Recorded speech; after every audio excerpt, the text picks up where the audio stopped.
हेडलाईनचे प्रस्तुत करता घरकुल मसाले. दे रोजच्या जेवणाला मायेची चव घरकुल मसाले.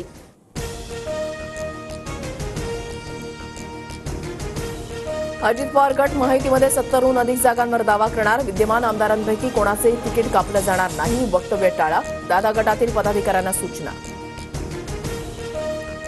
मुख्यमंत्री आणि दोन्ही उपमुख्यमंत्र्यांची आज नागपूरमध्ये बैठक होण्याची शक्यता. विधानसभा जागा वाटपाबाबत रात्री चर्चा होण्याची शक्यता. मुंबईतील 36 जागांवर लवकर तोडगा काढण्यावर मवियाची खलबतं. मुंबईतील 6 ते 7 जागांवर तिढा. मेरिटनुसार जागावाटप बैठकीमध्ये चर्चा झाल्याची माहिती.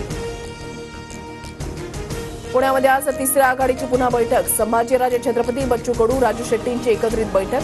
विधानसभा निवडणुकीमध्ये तिसरी आघाडी उमेदवार देणार असल्याची माहिती. मुख्यमंत्री उपमुख्यमंत्री आज बुलढाणा दौऱ्यावर. शिवरायांच्या स्मारकासह इतर 26 स्मारकांचं लोकार्पण करणार. दौऱ्याआधीच लोकशाही विरुद्ध हुकुमशाही असलेले बॅनर. मंत्री अब्दुल सत्तारांच्या समर्थकांकडून आज सिल्लोड बंदची हाक. सिल्लोडचा उल्लेख पाकिस्तान केल्यानं रावसाहेब दानवेंच्या विरोधात मोर्चा काढणार. बापूसाहेब पठार यांच्या पवार गटातील प्रवेशांना समीकरणं बदलली. वडगाव शेरीमध्ये अजित पवार गट विरुद्ध शरद पवार गट लढतीची शक्यता. सुनील टेंगरे विद्यमान आमदार तर जगदीश मुळीकही माहितीमधून इच्छुक. सांगलीमध्ये 4 ऑक्टोबरला पवार आणि गडकरी एकाच मंचावर येणार. मराठा समाज संस्थेच्या कार्यक्रमात दोघे एकत्र येणार.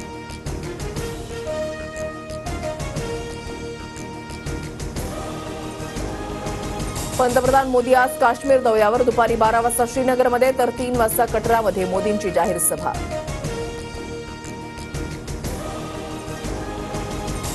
ईपीएफ मधून आता एकाच वेळेला 1 लाख रुपये काढता येणार. नोकरीमध्ये 6 महिने पूर्ण न करणाऱ्या नवीन सदस्यांनाही ईपीएफ मधून पैसे काढता येणार.